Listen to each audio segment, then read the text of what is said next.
What's happening, dogs? Mr. Allen here with a video on transformations of linear functions here. We got a couple graphs. We got some new functions here with some transformations in that function notation. We're going to graph these new ones, these g of x functions. We're going to list all the transformations that have occurred here, and we're going to write a new function in slope-intercept form using function notation. Dope. Got a lot to do, man. Let's knock it out.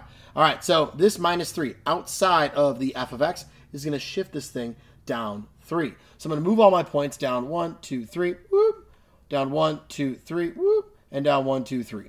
Boom. And then I can just go ahead and connect all these dots in a nice straight line. It is going to run parallel to my original f of x because the slope did not change. Nice. All right. Beautiful. Fantastic. All right, so my new function here is going to be g of x equals, slope's still negative 2x, nothing changed there, but I went down 3, so I'm at positive 1. All right, and what are my transformations there? Almost forgot that, right? It was down 3. Okay, so that was the other thing that we were asked for there. I think we got it all, right? We graphed it, we listed our transformations, and we wrote it in slope-intercept form. Yes. Okay, next one over here. So we got our parent linear function, right? F of x equals x.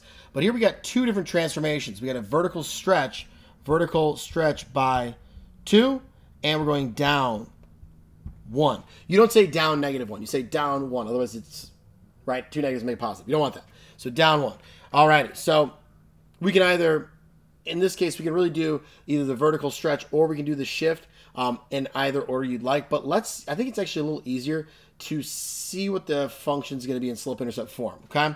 So we'll have g of x equals 2 times my function x, and then minus 1. So we're going to come down to negative 1 here, and then we're going to go up 1, 2 over 1, up 1, 2 over 1, up 1, 2 over 1. Okay, I've done that enough. Let's connect our dots. Whee! There we go. Nice. Awesome.